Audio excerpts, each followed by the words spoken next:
오늘은 조금 무겁지만 우리가 꼭 알아야 할 이야기를 해볼까 합니다. 또 피하고 싶지만 누구도 피할 수 없는 주제이기도 한데요. 제가 평생 동안 들었던 인생의 조언 중에 과연 최고라고 자신 있게 꼽을 수 있는 말씀입니다. 세상에 없는 세 가지와 우리가 알고 있는 세 가지, 그리고 우리가 모르는 세 가지에 대해 이야기 나누고 싶습니다. 인생 이 마을 살아가고 계신 여러분들, 오늘 영상 끝까지 시청해 주시기 바랍니다. 그럼 바로 시작하겠습니다. 이 세상을 살면 무슨 일이 벌어지든 내가 구애받지 않는 것을 태탈이합니다.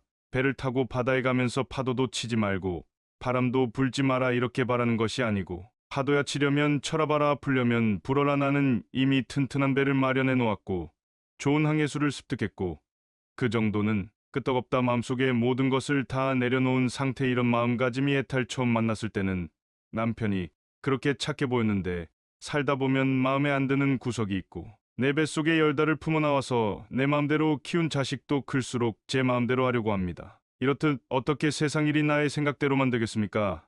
파도가 일면 파도를 타고 가면 되고, 파도가 치지 않으면 조용히 즐기면 됩니다. 세상 일이 내 생각대로 안 된다고 전혀 구애받을 일이 없습니다. 대부분의 사람들은 인생의 목적이 행복이라고 말하곤 합니다. 하지만 행복을 추구하는 한 불행이 수반될 수밖에 없습니다. 행복과 불행은 손등과 손바닥 같은 것이어서 항상 함께 다니기 때문이지요. 진정한 행복은 행복해지고자 하는 마음까지도 놓아버려야 합니다. 저도 나이가 드니 오랫동안 소식이 없던 사람들한테서 소식이 옵니다. 죽었다는 소식입니다. 무소식이 희소식이라는 말도 있듯이 소식이 없으면 살아있는 것이죠. 얼마 전에도 지인이 돌아가셔서 장례를 치느라 화장장에 갔습니다. 화장장 정문에서부터 연구차 버스들이 밀려있더군요. 관이 전기 화로에 내려가면 고인의 이름 밑에 소각 중이라는 문자등이 켜지고, 40분째 지나니까 소각 완료. 또 10분쯤 고민했는데 이제는 50분을 줄었습니다. 기술이 크게 진보했다. 세련되어졌다. 완료가 뜨면 흰 뼈가루 줄줄이 컨베이어 벨트에 실려서 나오는데 성인 한 사람분이 한 대 반 정도 됩니다. 그리고 직원이 뼈가루를 담아서 유족들에게 나누어 줍니다. 유족들은 미리 준비한 옹기에 뼈가루를 담아서 돌아갑니다. 원통하게 비명, 행사안경가 아니면 요즘에는 유족들도 별로 울지 않습니다. 부모를 따라서 화장장에 온 아이들은 대기실에 모여서 과자를 먹으며 놀고 있었습니다. 제 입으로 우리는 호상이라고 문상객을 맞는 상주도 있었죠. 그리고 그날 3살 난 아기도 소각되었다. 관이 내려갈 때 젊은 엄마는 돌아서서 울었습니다. 아기의 가루는 선호되었을 겁니다. 뼈가루를 보면 흰 분말에 흐린 기운이 스민 안개 색깔입니다. 입자가 꼬아서 먼지처럼 보이기도 하지. 이렇게 나이 든 사람이든 어린아이든 한 세상 살다가 가는구나. 저는 그렇게 생각했습니다. 우리 인간은 태어나는 순간부터 모두 죽음을 향한 여정에 오르며 결국 언젠가는 죽음에 직면하게 됩니다. 즉, 인간은 태어나자마 죽음을 향해 가는 존재이죠. 금방 있던 사람이 금방 없어졌는데 뼈가루 남은 사람들의 슬픔이나 애도하는 사소한 관련도 없고, 수명이 다하고 업이 다한 것을 말해줄 뿐입니다. 죽으면 말길이 끊어져서 죽은 자는 산자에게 죽음의 내용을 전할 수 없고, 죽은 자는 죽음을 인지할 수 없습니다. 인간은 그저 죽을 뿐 경험할 수는 없습니다.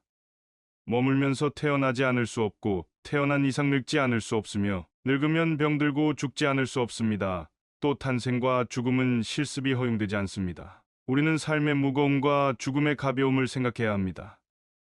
죽음이 저토록 가벼움으로 우리는 남은 삶의 무거움을 버텨낼 수 있는 건지도 모릅니다. 더한 욕심을 부릴 것도 없고 무거운 짐을 지고 살아갈 필요도 없는 것입니다. 죽음은 날이 저물고 비가 오고 바람이 부는 것과 같은 자연현상입니다. 사실이지 죽음은 아무런 기약 없이 갑자기 닥쳐옵니다. 나이가 들면 죽음이 두렵습니다. 하지만 두려워할 필요가 없습니다. 그저 일상생활을 하듯이, 세수를 하고 면도를 하듯이 그렇게 가볍게 죽어야겠구나 하며 미리 정해놓을 일만 생각하세요. 돈 들이지 말고, 죽자 주변 사람들 힘들게 하지 말고, 가자 질척거리지 말고, 지저분한 것들을 남기지 말고, 자자 빌려온 것이 있으면 다 갚고, 가자 남은 것이 있으면 다 주고, 가자 입던 옷을 깨끗이 빨아 입고 가자. 이렇게 말입니다. 주거학자인 퀴블러 로스는 죽는 과정을 부정하고 왜 내가 죽어야 하느냐며 화를 내고 조금만 더 살게 해달라 타협하다 우울감에 빠지며 결국 받아들이는 상태로 요약했습니다. 물론 꼭 모든 단계가 순서대로 찾아오는 것은 아닙니다. 어떤 사람들은 끝까지 자신의 죽음을 부정해 마지막까지 최선을 다해 치료에 임하고 처음부터 체념하고 사후 세계에 몰입하는 이들도 있습니다. 자신의 삶이 충분히 의미가 있었다고 믿는 사람과 의연하게 죽어가는 과정을 가까이 지켜본 경험을 가진 사람이 자신의 죽음을 잘 받아들입니다. 죽음을 앞두고 집에 있는 서랍과 수납장을 들여다보면 이 쓰레기, 더미 속에서 한 생애가 지나간다는 생각에 서글퍼지는 순간이 옵니다. 똥을 백자 항아리에 담아서 냉장고에 넣어둔 꼴이지. 지금까지 내가 지니고 있었던 것이 거의 전부가 쓰레기였다 것을 죽음을 앞두고서야 깨닫습니다. 정작 내가 하고 싶었던 일들은 아직 아무것도 하지도 못했는데 왜 그렇게 두 손에 꽉 쥐고 놓지 못하는 인생을 살았나 하는 생각이 듭니다. 인생은 후회의 연속이라지만 욕심을 내서 살았던 지난 날을 떠올리면 그 마음이 너무 공허합니다. 나의 삶이 허무하게 느껴집니다. 결국 인간의 삶이 죽음에 순응할인이라면 좀 더 적극적인 자세로 죽음을 맞이하는 것은 어떨까요? 그리고 어떤 것이 아름다운 노년이 또 어떻게 죽는 것이 아름다운 죽음인지 생각해 볼 필요가 있습니다. 죽음은 피할 수 없다는 불변의 사실 앞에서 이제부터라도 조금 더 의미 있는 것으로 내 인생을 채워 보시길 바랍니다. 세상에는 없는 세 가지가 있습니다. 첫째는 정답이 없습니다. 둘째는 비밀이 셋째는 공짜가 없습니다. 그리고 우리가 죽음에 대해 분명히 알고 있는 것, 세 가지는 첫째는 사람은 분명히 죽는다는 것, 둘째는 나 혼자서 죽는다는 것, 셋째는 아무것도 가지고 갈 수 없다는 것. 마지막으로 죽음에 대해 모르는 것도 세 가지가 있습니다. 언제 죽을지 모른다는 것과 어디서 죽을지 모른다는 것, 그리고 어떻게 죽을지 모른다는 것입니다. 그래서 항상 준비하고 있어야 합니다. 모든 사람이 태어나는 방법은 거의 비슷하지만 죽는 방법은 천차만별. 언제나 사랑하고 배려하며 주어진 삶이 닿을 때까지 의무를 다하며 살아야 합니다. 그것이 인생을 최고로 잘 산 것입니다. 하루하루 행복한 삶을 살아가세요. 걸을 수 있고 먹을 수 있고 친구들과 대화할 수 있고 이렇게 살아있는 지금이 더 없이 소중하고 감사한 것입니다. 인생은 소풍입니다. 잠시 소풍 나온 거니까 즐겁게 잘 놀다 가면 그만입니다. 삶은 너무나 짧습니다. 여러분들은 지금 하루하루가 길다고 느껴지시겠지만 우리 어르신들은 돌아보면 인생이 너무 빨리 지나갔다고 말씀하십니다. 연세가 여의 넘으신 우리 어머니도 요즘 계속 그런 얘기를 합니다. 누구나 한번 왔다 가는 인생 바람 같은 시간입니다. 멈추지 않는 세월은 하루하루 소중합니다. 미련이야 많겠지만 후회도 많겠지만 어차피 한번 왔다 가는 걸 붙잡을 수 없다면 소풍 가듯 웃으며 행복하게 사셔야 됩니다. 인생을 너무 바쁘게 살지 마세요. 삶에 대해서 너무 욕심부리지도 마세요. 가는 길에 쉬었다가 오는 길에도 쉬고 또 중간에 틈나는 대로 쉬어야 하는 것입니다. 나에게 주어진 하루하루의 삶을 그 자체로 소중히 기고 감사하며 고마운 마음으로 살아야지. 하루하루를 마치 무슨 목적을 완수하기 위한 수단인 것처럼 소모해서 안 된다는 것입니다. 인생의 지혜를 깨우친 현인들은 우리에게 소풍을 권했습니다. 우리는 일하러 세상에 온 것도 아니고 성공하려고 온 것도 아닙니다. 그런 것은 다 부차적이고 수단적인 것이지요. 우리 모두가 전생에 무엇을 자하고 못했는 모르지만 한 세상 놓일 수 있는 삶을 선물로 받은 것입니다. 아직 삶을 선물로 받지 못한 억조창생의 대기조이 우주의 커다란 다락방에서 순번을 기다리고 있습니다. 삶을 수단시하지 말고 삶 자체가 목적임을 깨우치리라. 여행은 어떤 목적지가 따로 있는 것이 아니라 그 자체가 목적인 것입니다. 그러니 여행 자체를 즐기시길 바랍니다. 멀리 소풍 가서 노는 이야기에 번뇌와 고통만 가득하다면 그것은 참된 인생이라 할 수 없을 것입니다. 참으로 기막힌 사연과 세상 속에서도 행복과 기쁨이 있는 삶을 살아가세요. 삶에 대한 집착, 욕망 같은 군더더기를 벗어버리고 소풍 같은 인생을 살기를 바라봅니다. 곱게 늙어가는 이를 만나면 세상이 참고 보입니다. 늙음 속에 낡음이 있지 않고 도리어 새로움이 있습니다. 곱게 늙어가는 이들은 늦지만 낫지는 않습니다. 늙음과 낡음은 글자로는 불과 한 획의 차이밖에 없지만 그 품은 뜻은 서로 정반대의 길을 달릴 수 있습니다. 늙음과 낡음이 함께 만나면 허무와 절망밖에는 아무것도 남지 않습니다. 늙음이 곧 낡음이 삶은 곧 죽어가 일 뿐입니다. 늙어도 늙지 않는다면 삶은 나날이 새롭습니다. 몸은 늙어도 마음과 인격은 더욱 새로워집니다. 더 원숙한 삶이 펼쳐지고 더 농익은 깨우침이 다가옵니다. 늙은 나이에도 젊은 마음이 있습니다. 늙었으나 새로운 인격이 있습니다. 젊은 나이에도 낡은 마음이 있습니다. 젊었으면 쇠잔한 인격입니다. 겉은 늙어가도 속은 날로 새로워지는 것이 아름답게 늙는 것입니다. 덫이 늙어갈수록 속이 더욱 낡아지는 것이 추하게 늙는 것입니다. 늙음과 낡음은 삶의 밑줄을 갈라놓습니다. 글자 한 획만 다른 것이 아닙니다. 누구나 태어나면 늙어가는 것이지요. 몸은 비록 늙었지만 마음만은 언제나 새로움으로 살아간다면 평생을 살아도 늙지 않습니다. 곱게 늙어간다는 것, 참으로 아름다운 인생입니다. 멋모르고 날뛰는 청년의 추함다는 고운 자태로 거듭 태어나는 노년의 삶이 더욱더 아름답습니다.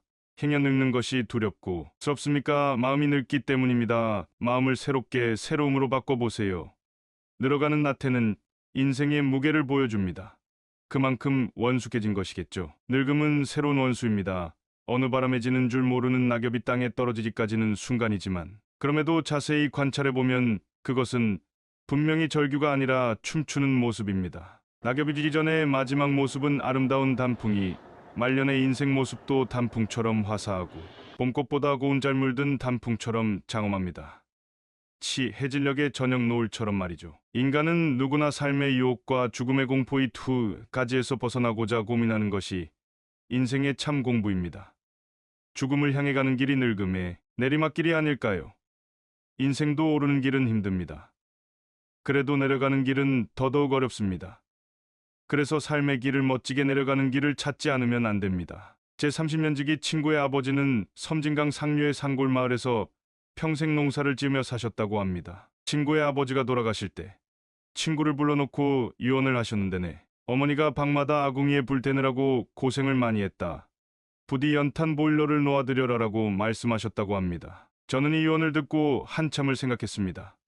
그의 아버지는 참으로 죽음을 별것 아닌 것으로 아침마다 소를 몰고 밭으로 나가듯이 가볍게 받아들이셨습니다. 이 정도 유언이 나오려면 깊은 내공과 오랜 세월이 필요한 것이죠. 아무나 되는 것이 아닙니다. 삶은 무겁고 죽음은 가볍습니다. 죽음과 싸워서 이기는 것이 의술의 목표라면 의술은 백전백피합니다.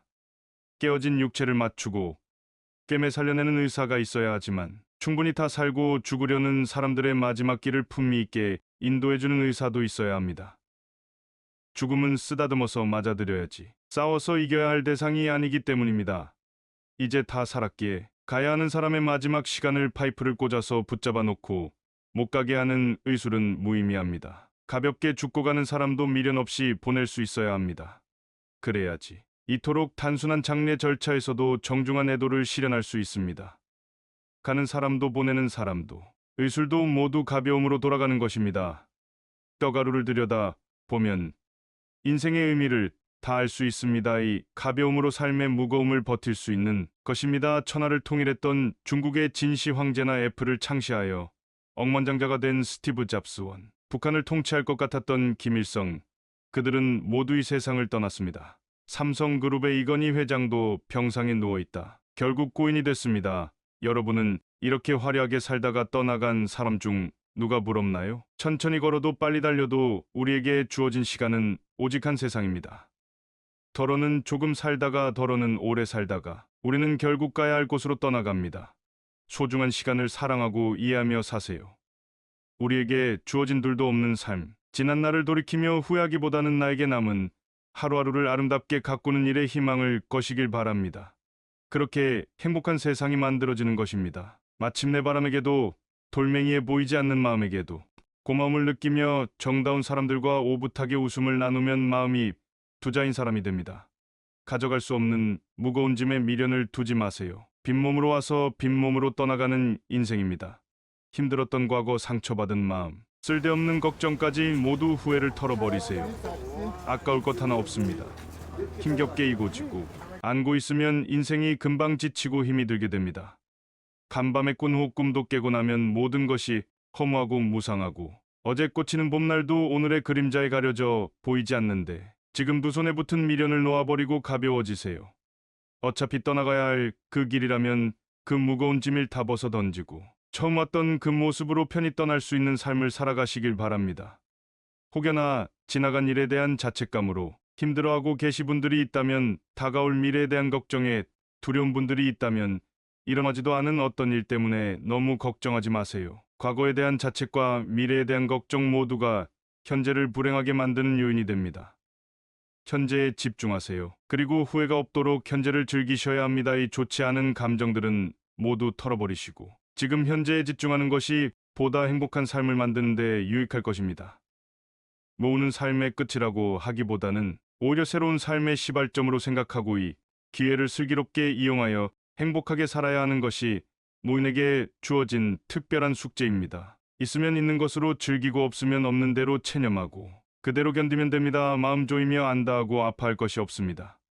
하루하루가 값진 인생이기에 의도적으로 가치 있는 인생을 살도록 노력하며 의미 있는 삶을 살아야 제2의 선물의 삶을 멋지게 보내는 의미를 다하는 것입니다. 사랑하고 용서하며 감사하고 격려하며 칭찬하고 이를 즐기는 긍정적인 생각은 행복을 선택하는 것이고 미워하고 시기하며 불평하고 원망하며 앙심을 품은 것은 불행을 자초하는 것입니다. 욕심과 기대는 줄일수록 편해지고 사랑과 감사와 희망은 늘려가야만 더욱 즐겁고 행복해집니다. 소박하고 간결한 삶을 즐기는 것은 행복을 선택하는 것이며 과한 호화로움과 방탕한 생활은 불행의 씨를 키우는 것입니다. 특별한 경우가 아니면 건강도 가난도 자신의 살아온 결과로 인정할 수밖에 없습니다. 자신이 선택한 삶이 오늘의 자신을 만든 것입니다. 행복과 건강은 선물이 아니고 자신의 준비와 노력으로 만들어가는 것입니다. 여러분 오늘 하루는 어떻게 보내셨나요? 긍정적인 생각으로 오늘 하루를 시작해 보세요. 그 긍정적인 생각이 오늘 하루를 변화하게 만듭니다. 하루에 좋은 생각과 노력이 쌓이면 여러분의 인생은 좋은 인생이 될 것입니다. 오늘 하루도 힘내시고 구독자 시청자 여러분들을 응원하는 제 마음이 꼭 전달되길 바랍니다. 인생이란 폭풍과 지나가길 기다리는 것이 아니랍니다. 퍼붓는 빗속에서 춤추는 법을 배우는 것입니다. 희망을 가지고 사는 사람은 음악이 없어도 멋진 춤을 출 수 있다고 하지요. 희망이란 어떤 일이 잘 되기를 바라는 마음이 아니라 어떤 일도 잘 될 것이라는 믿음의 마음입니다. 내 마음속에 기쁨과 확신이 있을 때 누가 시키지 않아도 열심히 그 삶을 즐기며 행복할 수 있게 됩니다. 어떤 일을 시작하려면 그 일이 반드시 잘 될 것이라는 믿음을 갖는 것이 중요합니다. 여러분은 지금도 잘하고 있고 앞으로도 잘하실 겁니다. 자기 자신을 믿고 앞만 보고 걸어가시길 바랍니다. 마지막으로 천상병 시인의 귀천을 읽어 드리면서 오늘의 영상 마무리하겠습니다. 나 하늘로 돌아가리라. 새벽 비와 닿으면 쓰러지는 을 더불어 손에 손을 잡고 나 하늘로 돌아가리라. 노을빛 함께 단둘이서 기습에서 놀다가 구름 손짓하면은 나 하늘로 돌아가리라. 아름다운 이 세상 소풍 끝내는 날 가서 아름다웠더라고 말하리라. 황금빛으로 무르익어가는 여러분의 지혜로 인생을 언제나 응원합니다.